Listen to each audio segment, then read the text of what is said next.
Good morning, ladies and gentlemen. Welcome on this Thursday to Ask the Theologian. Glad you're here. I'm Dr. Randy White from Taos, New Mexico to across America and around the world. Glad you're here for biblical, theological, and worldview questions. And you got a question? If you're watching live, put in the word question right at the front. That helps me not to miss it. Randy White Ministries or YouTube.com. And you can always, as well, go to randywhiteministries.org. I said .com a moment ago. I think they both lead to the same place, but .org, and there you find right up there, ask a question, click that, submit that, and we're ready to take your question 24 hours a day, 7 days a week. There we go, and excited about that. This is Thursday. On Thursday, we've been doing this, we're about 3 weeks now into this little series right here, Prophecy Reconsidered, exploring God's contingent plan. And we are looking and considering whether or not prophecy is inherently contingent, does not have to take place. Tonight, we're going to look at things like, was there an offer of the kingdom to Israel in the days that Jesus lived? We're going to look at things like, wasn't the destruction of Jerusalem in 70 AD, wasn't it prophesied? Was there contingencies? Trying to put together our argumentation for the ladies and gentlemen of the jury of prophecy as a contingent plan. There we go. Tonight, 7 p.m. I hope you'll come join us. Been an interesting journey to take that along the way and put all of that together and be ready to go. Hey, Christmas time's coming up. Got about a normal schedule. I think we'll be on next week, Monday, Tuesday, and Wednesday. And then we will have Wednesday night, we will broadcast our Christmas Eve candlelight service. It's at 5:30 p.m. Mountain Time. You might want to get you a little candle. Do it in your living room. If you need a place to worship on Christmas Eve, always a nice place. Bring the family together and sit there and enjoy the Christmas season. Christmas Eve, 5:30 p.m. Mountain Time. Get your candles ready. And we will be good to go. Let's go start questions today here, and we'll do this question that came in on Tuesday, a couple days delayed here, my apologies. Came in anonymously. The question is, God is not afraid of anything. I think I'm going to say yes there. I'm just starting here. I think I'm going to say yes, you're correct that God is not afraid of anything. Now, let's go ahead and check that question, that assumption. It may be what sometimes we call an anthropomorphism, placing human characteristics on God, or maybe that whole thing's just made up too. But are there any passages of Scripture which talk about God having fear? I don't know of any right off, but we are going to do a quick little research to question the assumptions in there. But until we prove it wrong, we're going with that assumption that the questioner gives. God is not afraid of anything. He did not come to earth as a human. Okay.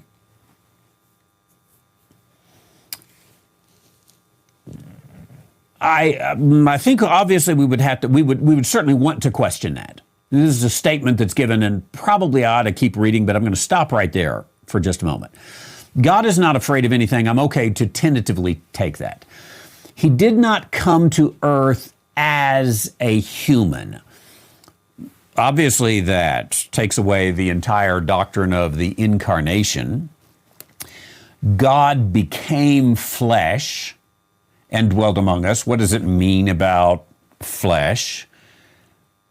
The typical hypostatic union is what the creeds call it, or what the theologians call it, and I don't fully agree with it, has to do with he is one person in two natures, fully God and fully man.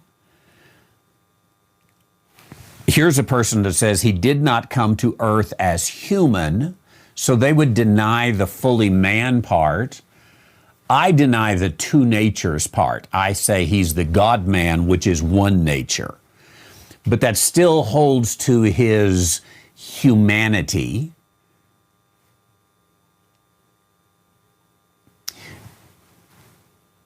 So I would disagree. We need to build the argument better here, and I've got my research assistant working on one thing, and I need to take care of that before I send him on the other one. Any God being afraid passages? The closest is Deuteronomy 32:27. Let's try Deuteronomy 32.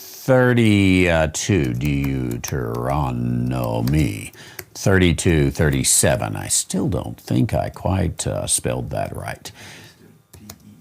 Yeah, I try. Old smarty pants over there. Just do D-U-E-T.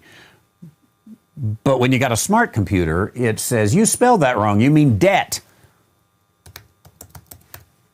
And there's no book called debt in the Bible, so it doesn't get me there. I got these few things. It's like, spell check's wonderful. Now I forgot Deuteronomy. Deuteronomy 32:37. He's calling me dumb over there. 27. Eventually we'll get to it. He has no fear is the problem. Okay, now what I want you to work on while we go to this, I want you, Luca, who has written a nice book about hell. You can get it for, what, $3.95? $3.95, dispensationalpublishing.com. Hell for $3.95 in the print form. It's a nice looking book there too. Small, or you can get it for, I think, $1.25 on EPUB. All at dispensationalpublishing.com. Okay, now back to it. We're going to look at God being afraid in this possible passage.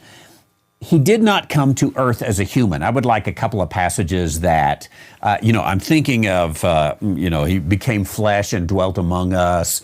But I guess you could argue that's not human. What's the most God became human passages? What I want to look up next. Okay, now let's go back to God is not afraid of anything.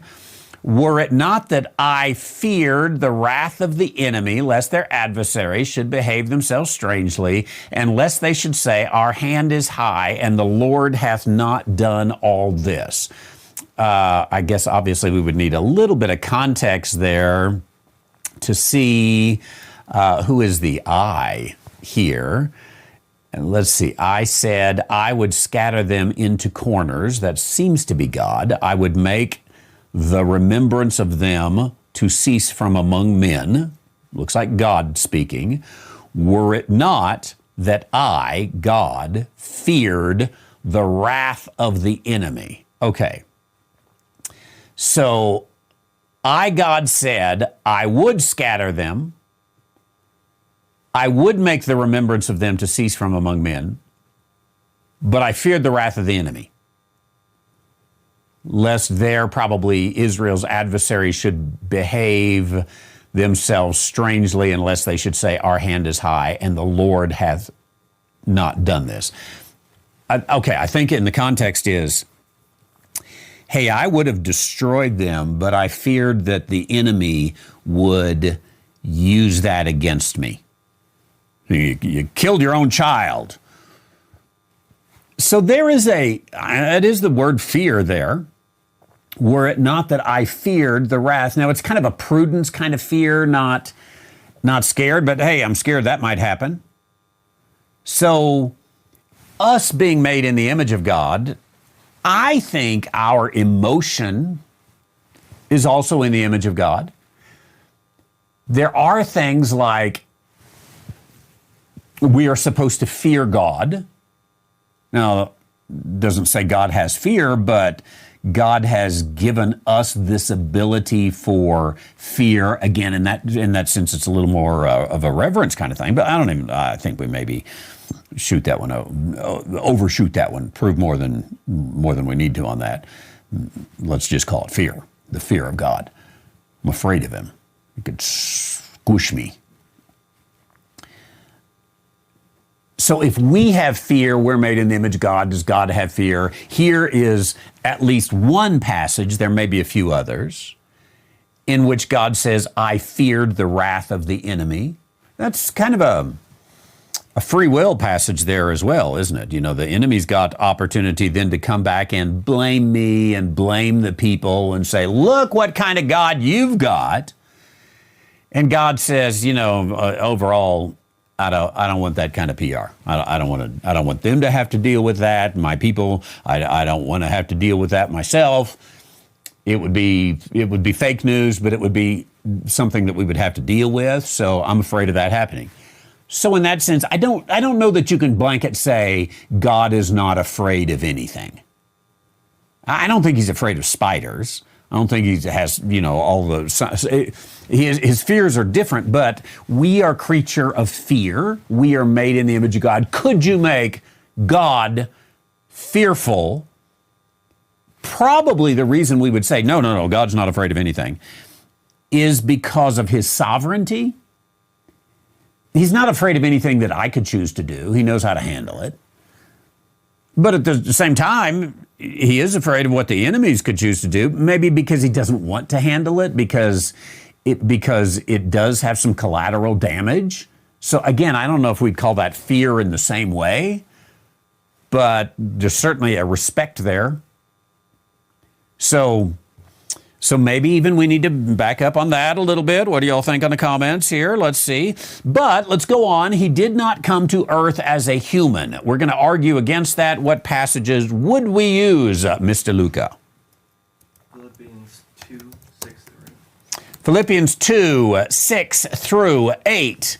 Where we get, pretty clear. Jesus, being in the form of God, thought it not robbery to be equal with God, made himself of no reputation, took upon him the form of a servant, and was made in the likeness of men, being found in the fashion as a man. He humbled himself, became obedient unto death. Now, of course, our person who's responding here, or asking the question or the comment, he did not come to earth as a human, might say, oh, you see there, he came in the fashion of a man.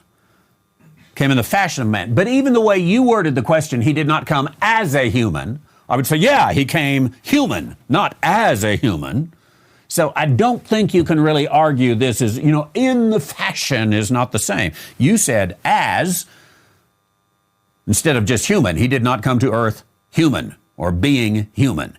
So we would speak this way. But furthermore, I think if we dug into this, took upon him the form, one of these words is morphe, a form of a servant. The likeness, one of these is schema. I think it's morphe and schema, using the Greek words in the form and the likeness, respectively. So form and likeness it's the same schematic. If you have the schema, the design of a man, are you a man? It's what I've got. You've got, I think in modern terminology, we might be able to say the DNA. If you've got the DNA of men, you're man. Being found in the fashion of man.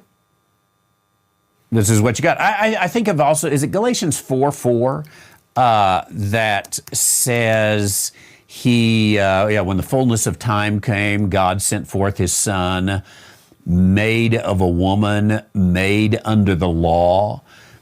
He certainly came made of a woman. Not just born of a woman, but made of a woman. He's got that DNA, human DNA. What's the next one, Luca? Hebrews 2:14. Yeah, that would work. For as much then as the children are partakers of flesh and blood, he also himself likewise took part of the same, that through death he might destroy him that had the power of death. Now, again, maybe you could try to distance yourself with the took part of the same. Well, that means he wasn't the same, he just took part of the same. I think that you're going to have a hard time convincing the ladies and gentlemen of the jury when you put these passages together that he did not come to earth human.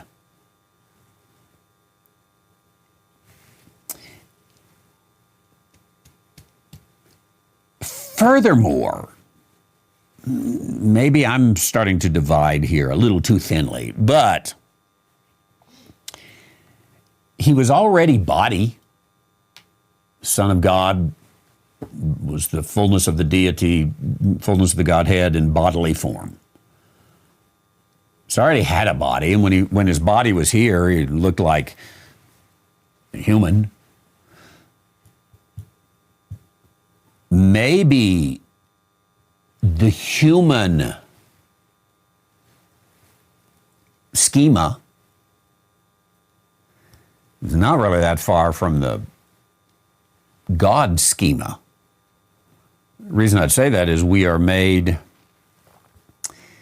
in the image of God. Just trying to look for. There we go. I think I can do it here. An illustration. Yeah, I got it. These are 2 quarters, if you can't see them. And one is not the other, but you don't care which one you get. They're both in the image of a quarter. Image in the likeness of a quarter. Doesn't mean it's not a real quarter, it's a fake quarter. No, these are real quarters. In the image and likeness, that's kind of what it all comes down to, what it means. I don't want to sound new agey, but maybe us in the image of God, maybe it's not such a big step for God to come as man, in the form of man. He hadn't had the experience of being made of a woman. He hadn't had the experience of living from infancy to death in our human shoes. But I don't think I would buy he did not come to earth as a human. However you get there, whatever form you use and whatever your creedal statements are or whatever. I think we're going to have to come down to, no, he was a human when he walked here. Okay, let's keep on with this. God is not afraid of anything. He did not come to earth as a human. There was no need for him to do this. You know, this Hebrews passage right here might mitigate against that. There was no need for him to do this. Let's see. He took likewise, he himself likewise took part of the same. The same was flesh and blood. What kind of flesh and blood? Same kind we have. So he took part of the same, that through death he might destroy him that had the power of death, that is the devil. He did this, that. Now, I think we could read in order that. So there was no need for him to do this. Did he just want to try something new? I think he saw a need to do this. He decided this is the way it should be done. Were there other ways that could accomplish it? Maybe so. But he didn't choose any of those other ways. Did he flip a coin, say, okay, it landed on that, spin a little spinner and say, oop, looks like I'm headed down there. I don't know all of the things that went on there, but there was some need, even if it was the flipped coin landed on there, there was some need. So there was no need for him to do this. Kind of sounds like God's whimsical rather than the architect of all that is. So far, I'm not agreeing with you. Let me keep going. People cannot reduce the power of the Creator to that of the human, no matter how much they want to. People cannot reduce the power of the Creator to that of the human. I think I would almost say that one's kind of self-evident, no matter how much they want to. I guess there sometimes is some want to bring God down to our level to some degree. I'm not sure I'm following why that matters. but maybe I'll give it on that one. Let's keep going. Out of love for us, God sent his created son, to live as a human. Okay. Certainly there was a love for us, which might go back against your statement there was no need for him to do this. Well, sometimes you need to do things because of your love. It's not what the Hebrews 2:14 passage says, but there's another possibility of need. God so loved the world that he gave his only begotten son. So out of love for us, I'm going to drop a word here for a second. God sent his son to live as a human. Probably, I think you're saying I'm so confused. Because earlier he said he did not come to earth as a human. Now you say God sent his son to live as a human. So is he faking it? He's not really a human, but he's living as a human. Maybe you're saying that. I'm not sure. But out of love for us, God sent his created son. But I think the creation of the son is an impossibility.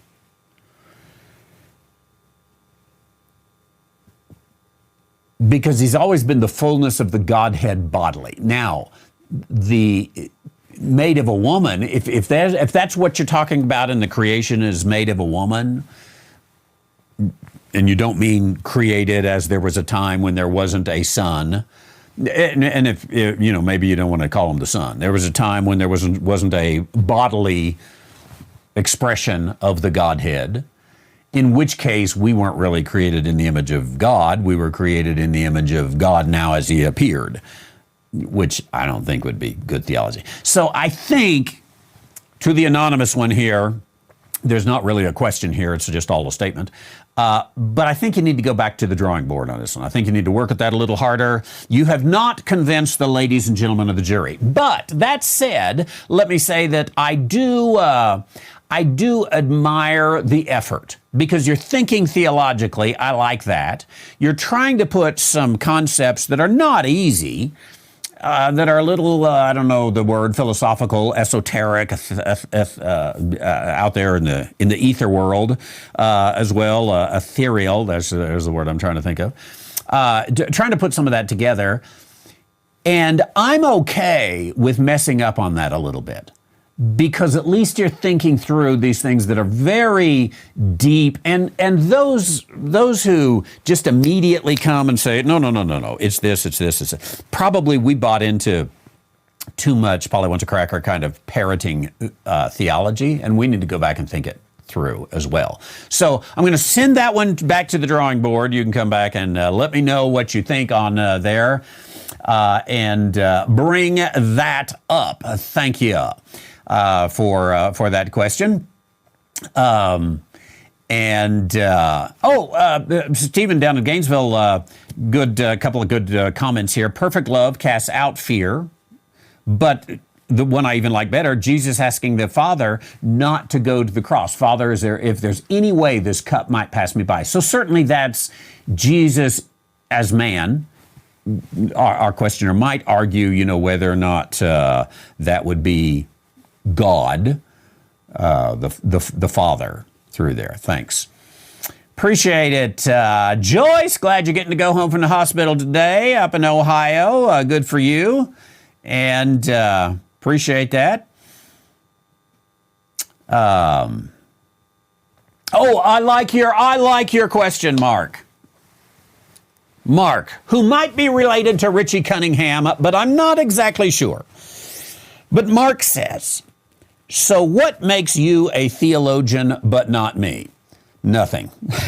only the title on the program. That's it. That is totally it. I'm fully a believer that you are a theologian as well. And that you can start your program if you want. But every now and then, I bring this up about once a year, and it's a closeout for the year, Ask the Theologian. I don't really like the name of my program. How's that? I've never liked the name of my program, and it's virtually always been the name of my program. It kind of reminds me of the guy who complained about his lunch He's working one day and he says, bologna sandwiches. I hate bologna sandwiches. All I ever got for lunch is bologna sandwiches. And his coworker said, well, why don't you tell your wife, hey, I don't really like bologna sandwiches. Make me something else. And he said, what do you mean tell my wife? I make my own lunch. So I don't like the name of my own program that I named. I sort of named it. I'll tell you the history of the program a little bit. I originally started out on radio, not on the internet. And I had a program that was all pre-recorded. It wasn't live, interactive like this. It was all pre-recorded. And I used to have a blog back in the days of blogs. I don't know if they're much of a thing anymore. But back in the days of blogs, I had a blog called Ask Dr. White. And the radio station said, for whatever reason, I don't remember, they couldn't use Dr. White. I think that they thought it was like a medical program or something like that. So they said, can we call it Ask the Theologian? A lot of things I don't really care. So I said, yeah, sure, call it Ask the Theologian. And it's been Ask the Theologian ever since. I tell you what makes a theologian is someone who studies theology. That's a theologian.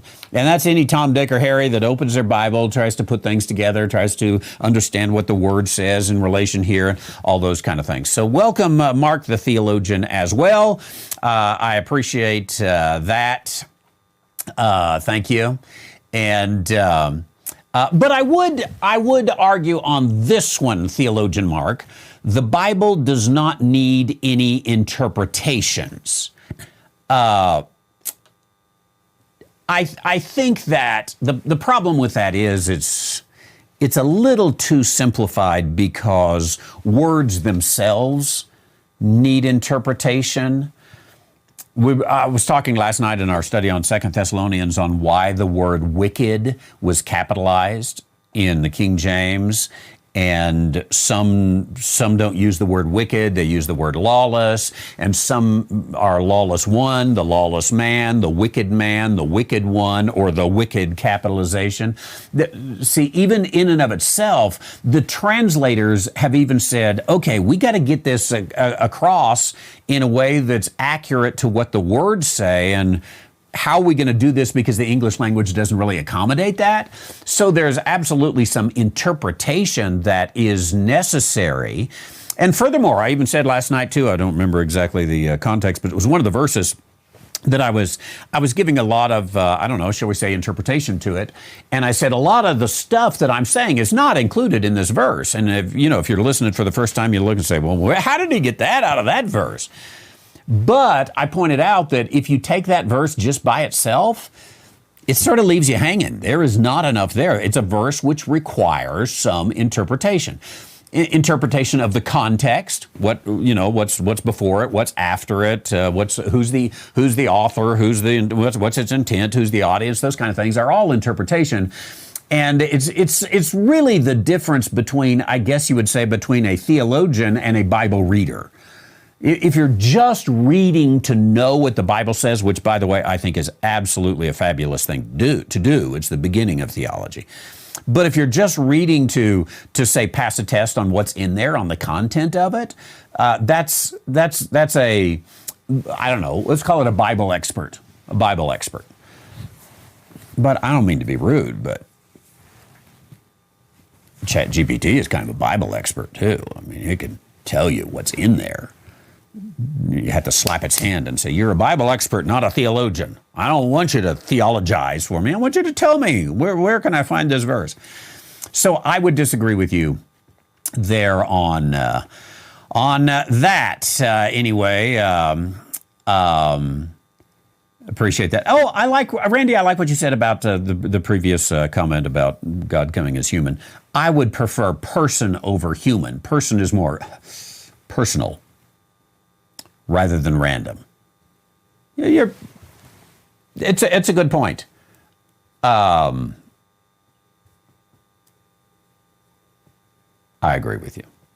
Okay, let's see. Let's get into yesterday's question that came from Paul. Good to have you. I think this might be Paul's first time to ask a question. I'm not sure, but we'll go ahead and ring the bell for Paul here.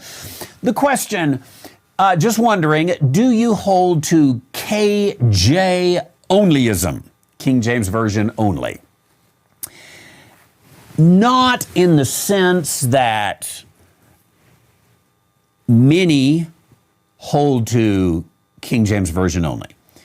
That said, I'm a very strong proponent of the King James Version, and I only use it. But there is a subset of King James users that hold to King James Version only. Now, here's probably the thing that would set me apart.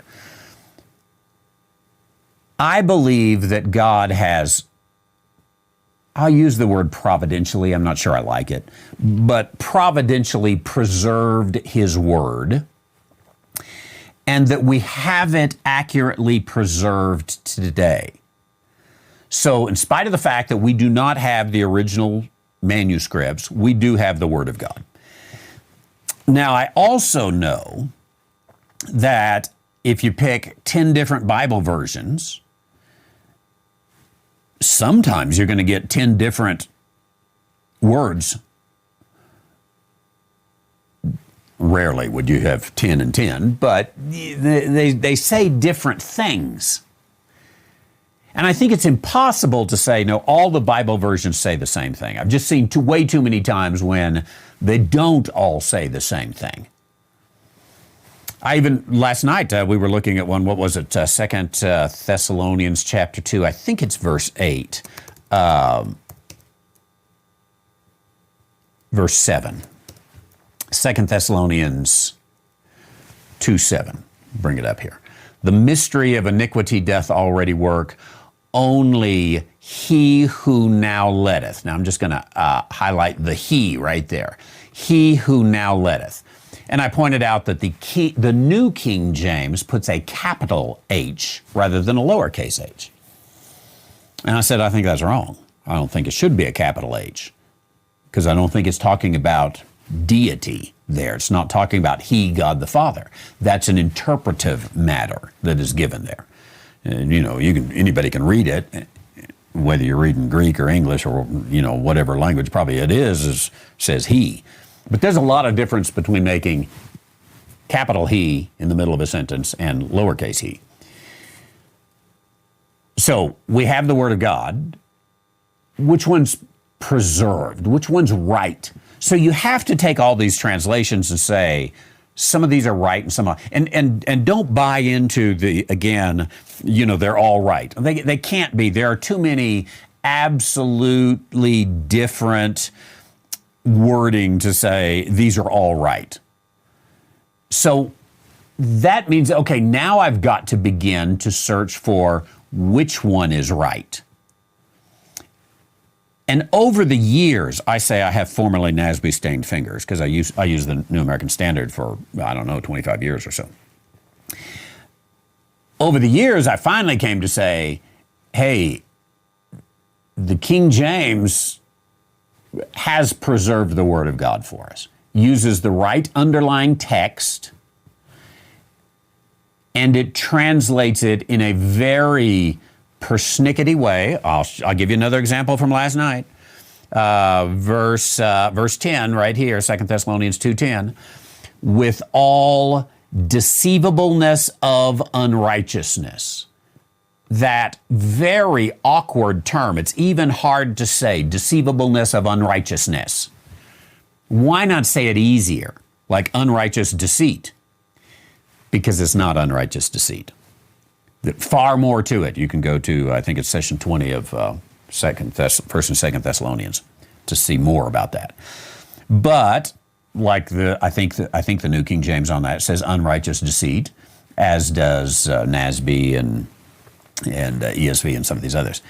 But it's not, the Greek isn't unrighteous deceit. It's talking about the gullibility, the deceivableness that comes from unrighteous, which is a very different thing than unrighteous deceit.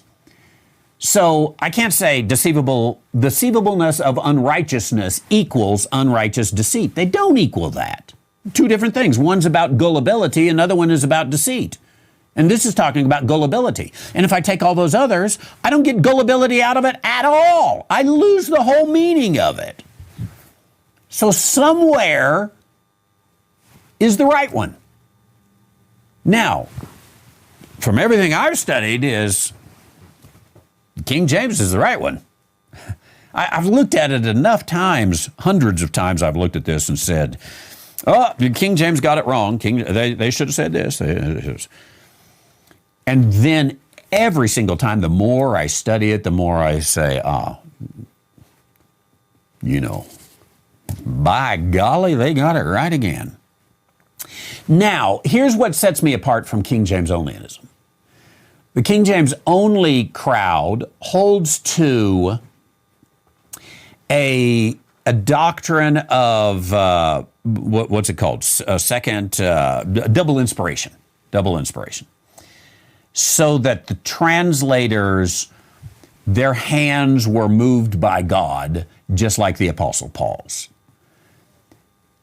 That doesn't fit my dispensational view. It doesn't fit my understanding of the silence of God. It doesn't. There's a number of things that conflict. If I were to hold that position, I would have to change a lot of my other theology. And I'm willing to change my theology. I've done it a lot of times. And we should all be willing to change our theology.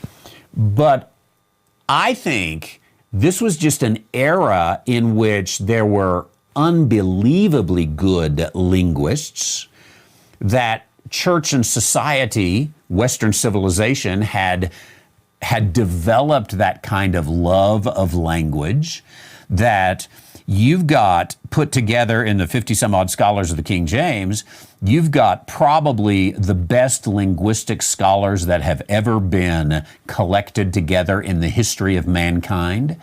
And I don't think if you got the top 500 linguists in the world today, I don't think they would hold a candle to those linguists in that day. And the process that they went through to develop the King James, I just think in and of itself, the process that man used. And man used it because he really wanted to know what the Word of God was. And, man and his flaws and all used it. So there you go. Now, I have a book. Let's see. If you go to dispensationalpublishing.com, and we open this up. I think if you just click the little magnifying glass right there and just type the word "why" with a question mark and do a little search there, then you come up here with this book, Why. And I'm going to go ahead and click on it right there. Why? You can get it. This one comes in, you got an option there. You can do paperback or EPUB. EPUB is a download right now, and that costs you $5.95 versus a paperback, which costs you $12.95 and goes in the mail today. Okay, understanding diverse theological perspectives. In this book, I talk about why some people are King James Version only. And on all of these whys, there's a number of them in there. On all of them, I tried to be fair to these positions. And by the way, let me say one other thing. I appreciate the King James only crowd. I appreciate that far more than the best Bible is the one you'll read. Even if it's absolutely wrong. No, it's not. Don't go reading The Message or something like this. It's not the best Bible. It's not even the best paraphrase of a Bible. It's not even the best readability of a Bible. It's bad all around. But we'll save that for another day. Paul, thanks for that. I hope that helped clarify that just a little bit. Appreciate that good question there. And Jay, going back up a little bit, Jay in Tennessee, you can't understand the Bible if you don't interpret. No interpretation leads to no meaning. I think you are right there. Now I might have to look that one up there. Randy's got something that I don't know about. KJV onlyism is like Maxwell's silver hammer.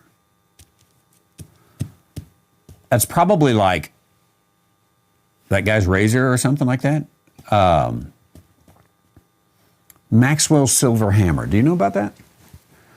I don't think we're talking about Maxwell coffee, are we? Good to the last drop. Maxwell's silver hammer. We're going to look that up and see. Maybe send me a decent link on Maxwell. It says it's a Beatles song. Oh, that's not what I was expecting. Well, Randy down in Course Canada is much older than I am. Furthermore, you know, even I was after the Beatles a little bit, and I only sing and play hymns. Never the devil's music. Never. Sing us a song, you're the piano man. Ba-da-da-dum-bum. Oh, excuse me. Upbeat song about somebody killing people with the silver hammer. That's interesting. Thanks, Occam's razor. Appreciate it, old man Bob. It is a Beatles song about someone killing someone with a silver hammer. I might have to look that one up, just for research purposes only.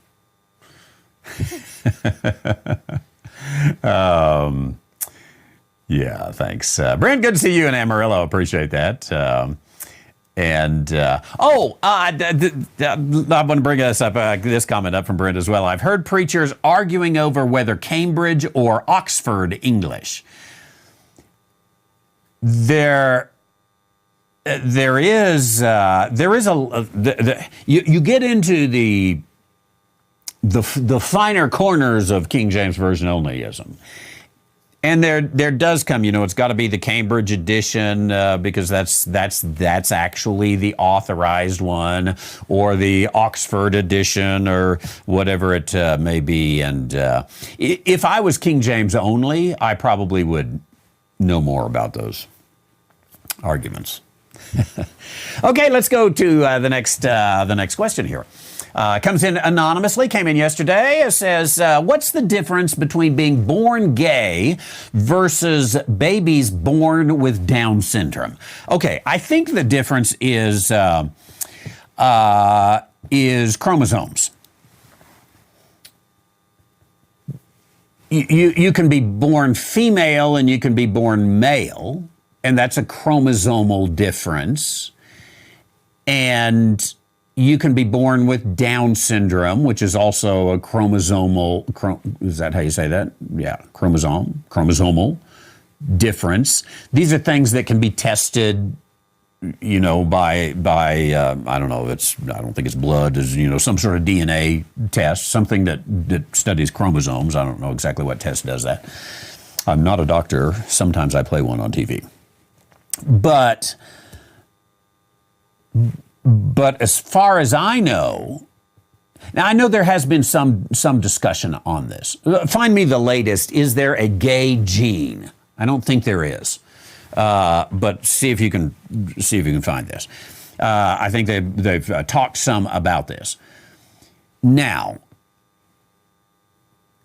I'm going to assume that there is no gay gene. We'll try to, we question the assumptions. We'll try to put that out here.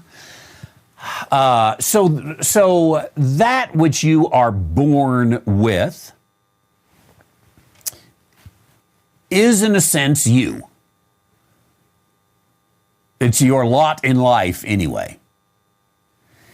Now, I think I would put things like sexual preference in, maybe even to go with, I don't know that I would necessarily go this far, but let's play the game for a moment.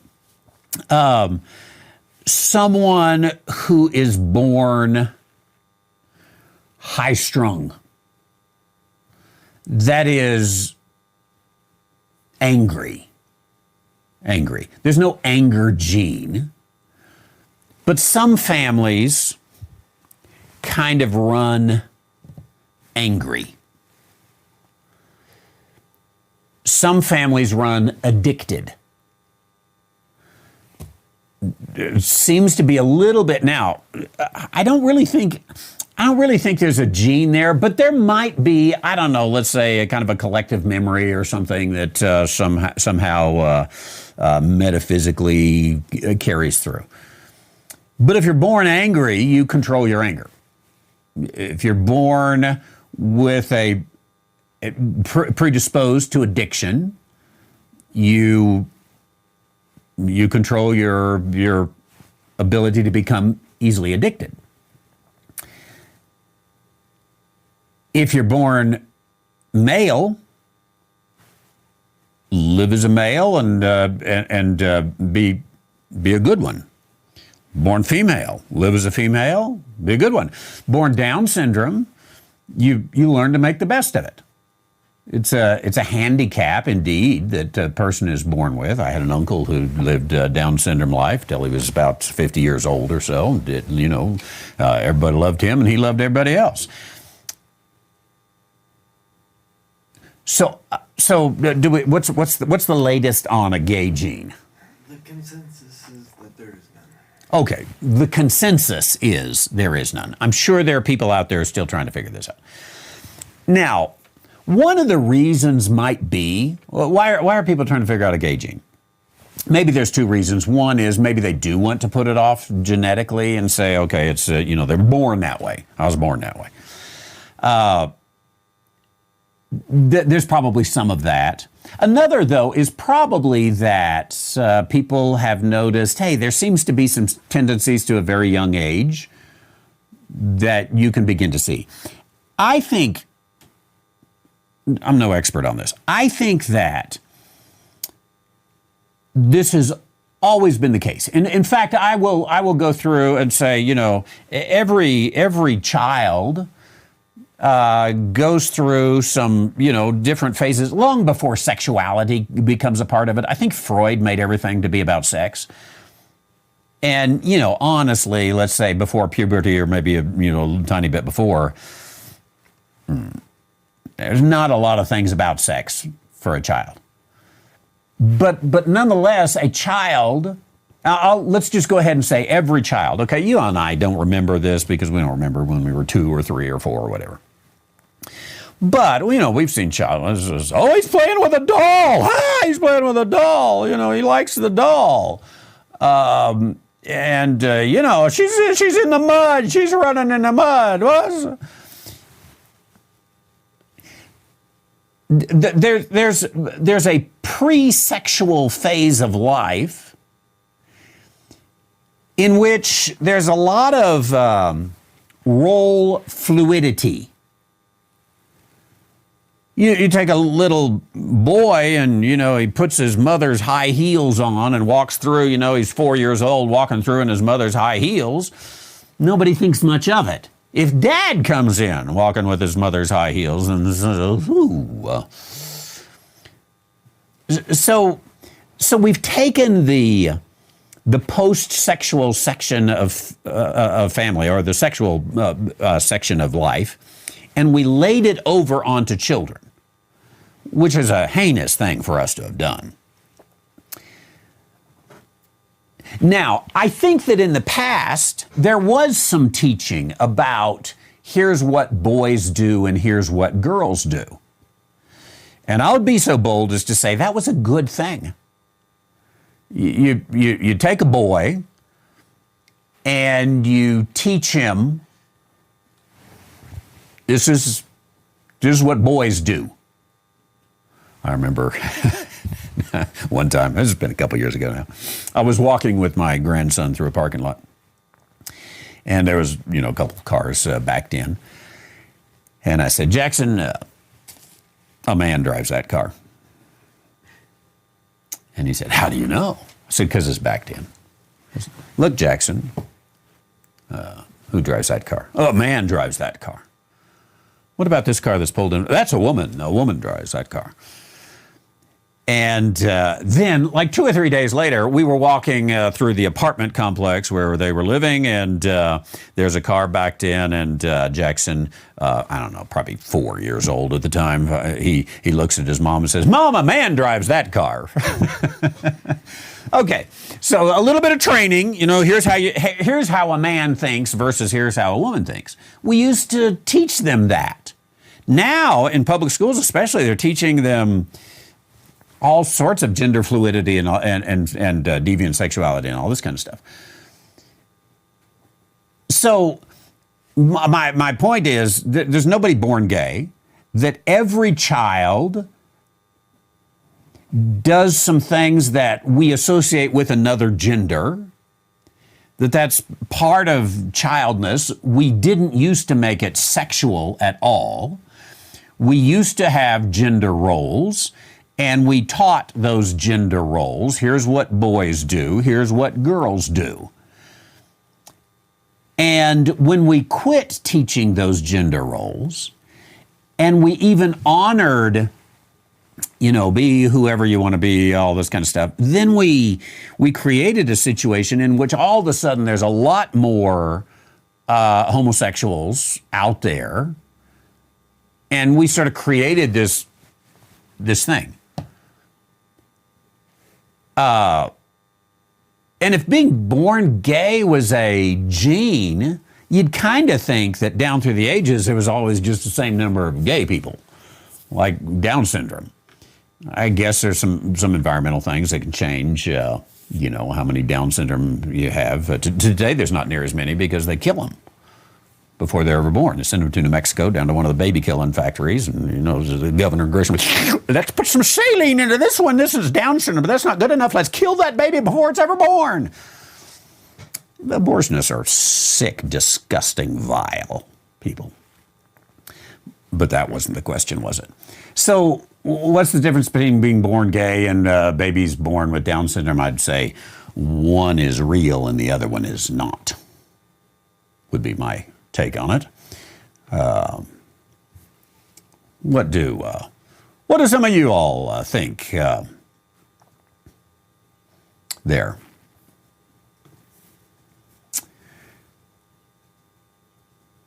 Okay, yeah, thanks, Scott, who I figured out who you are. Thanks for the help. Never been able to find any genetic marker for homosexuality. Yeah, and there's the word, conditioning. There's a lot of conditioning that takes place in our world today. And you can condition a child into all sorts of things here. Okay, here comes an anonymous question that came in this morning. A person says, I hesitated to ask this question for fear of rejection. I seem to be getting a lot of those today here. However, it's been bothering me every time I hear you say it. Okay, thus the anonymous question, which, by the way, is one of the reasons that I accept anonymous questions, and I'm okay with anonymous questions, because sometimes you don't want the relationship, the personality, all that put into it. So it makes good sense. Okay. I love your teaching, thank you, and drawn to your knowledge of history also, thank you. But you wrote an extensive book on being a biblical literalist approach. So my question, why do you continue to use the words available and offered when speaking? Oh, I read that wrong. Why do you continue to use the words available and offer when you speak of the gift of salvation? I do that. You're exactly right.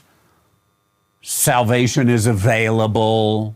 It is an offer that God makes to every man, woman, boy, girl. Very legit question. I'll give it to you there.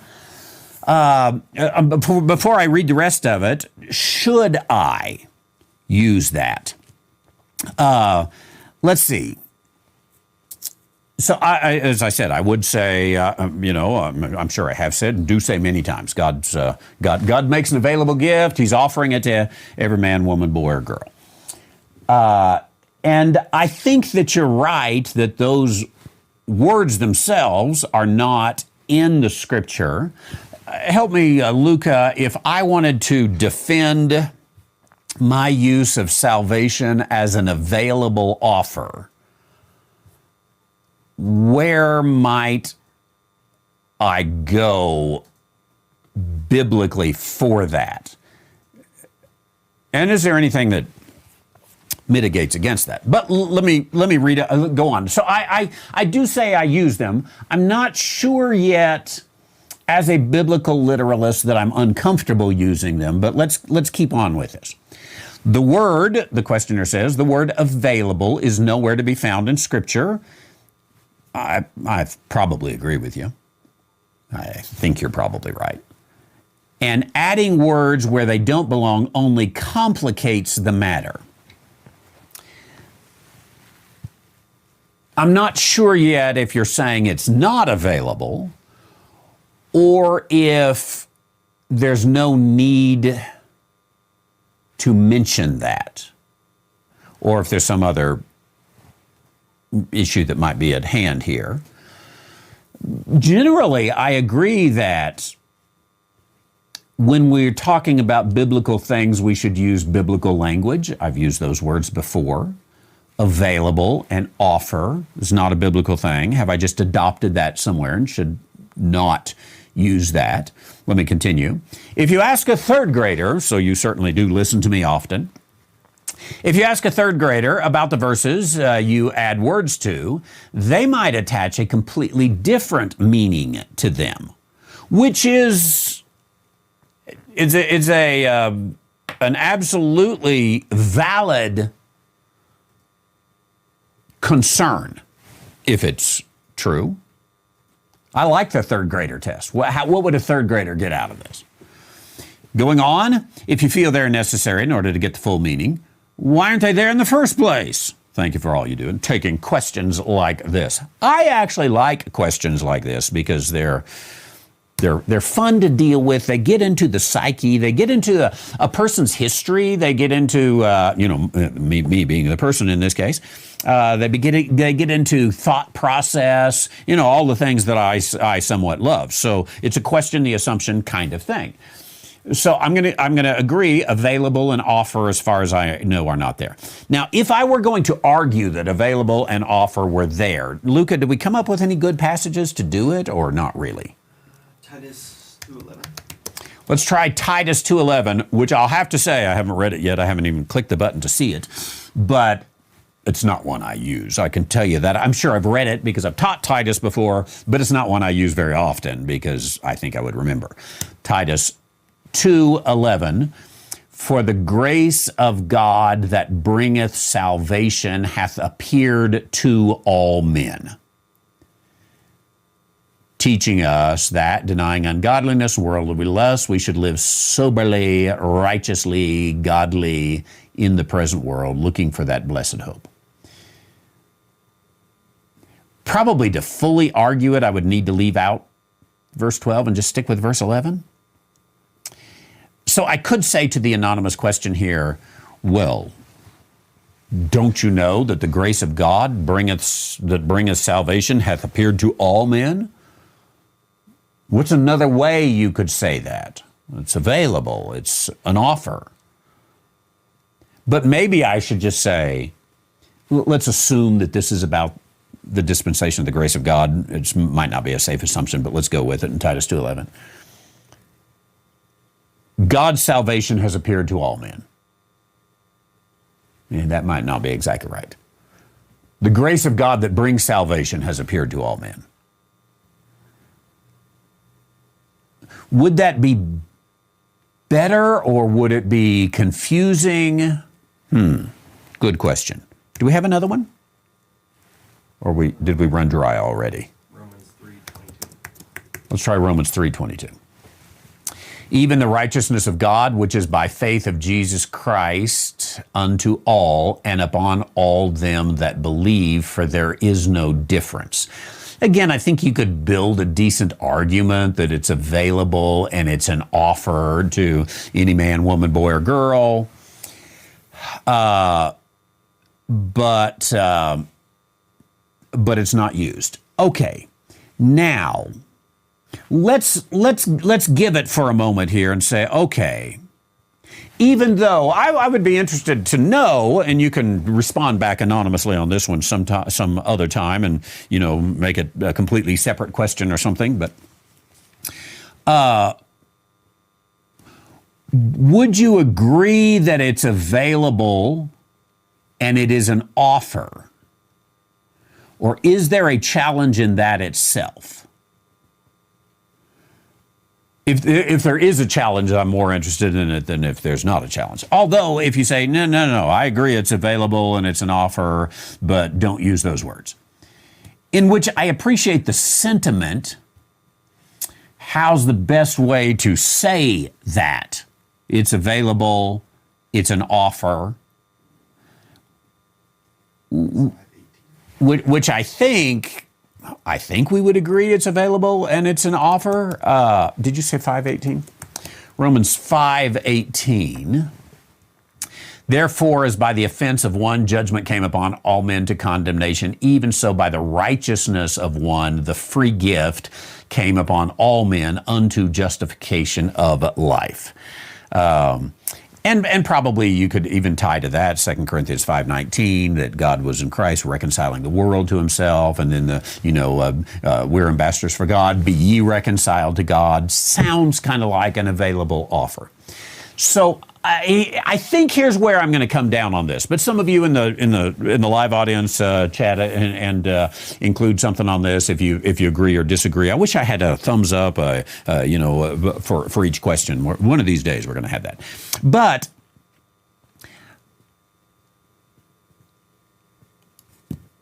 I think I would say I appreciate the fact that you're persnickety and you want to use biblical words.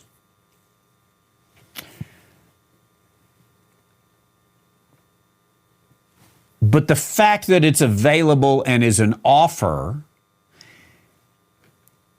is more of a doctrinal interpretation that takes a number of words, and sometimes as a preacher just, slapping that in low. I haven't said it in a few weeks, but I rarely go a few weeks without closing out a sermon and saying, now, I haven't preached the gospel today, but I want you to know that it's available to all. It's an offer that God made because of, the death, burial, and resurrection of Jesus Christ, which is not included on this sermon on the Magi. And I would be remiss to let you know, if I did not let you know about this available offer that is made to you today. Not uncommon for me to say, I would agree. So I appreciate the, wait a minute, use biblical terminology. I'd be interested in what's the better terminology to take a number of ideas there that might take too long to describe, in order to communicate something kind of quickly there. Well, let me know what you think there. I appreciate that. Pastor Timothy says a Calvinist would object to using the words available and offer because it's already determined in advance. And you're exactly right there, but I don't think that this anonymous question, it could be wrong, but there's enough indication that they actually do listen to me that I suspect they're not a Calvinist, because I don't have Calvinists that listen to me more than 3 sessions. After the 3rd session, they're like, I ain't doing that guy no more. And this person obviously listens to me. There's enough of the indicators. I remember one time years ago, I was the pastor of the First Baptist Church in town, and it was a smallish town. but not tiny. I've been in some tiny towns. I've been in some smallish towns. I've been in some big towns. This was a smallish town, about 25,000. And I was, going through the neighborhood and I said, "Hi, I'm Randy White. I wanted to invite you to our church." He says, "I already go to church." And I said, "Oh, good for you. What church do you go to?" He says, "I go to First Baptist." I said, "Oh, that's good. What's the pastor's name?" It's Pastor Jones. "Well, you tell Pastor Jones." I never told the guy, "You don't go to First Baptist because I'm the pastor. I'd know you, and you'd know me." This is a person that obviously knows me there. Thanks. Thanks for that. Appreciate it. For by grace you are saved. Rudy, thank you. For by grace you are saved through faith, that not of yourselves. It is the gift of God. Gift sounds kind of like it's available. It's an offer. To carry that through. So, okay, I'm out of time. 5 minutes ago, I should quit here, shouldn't I? But thanks for that. I appreciate it. I got 2 more that have come in, and I will get to those tomorrow. How's that? Sorry that I may have some older ones too that I'll have to catch up on, but those 2 I will get to tomorrow. And if you have one, you can ask it at randywhiteministries.org. There's a little button right there to say ask a question. You can put it in anonymously. By the way, I think the thing is still, it says a name is required. Make one up. It can be the Beatles' shiny hammer or whatever, Sergeant O'Leary, whatever you want, anonymous. Some people put a period in, whatever it is, just put anything. And then it'll let you skip the email address and can fix that. Okay, tonight, 7 p.m., Prophecy Reconsidered. Would love to see you for that. And always a blessing to see you right here, randywhiteministries.org. Good to see you. Thanks, each one of you. And I will see you soon. Thanks, ladies and gentlemen. God bless.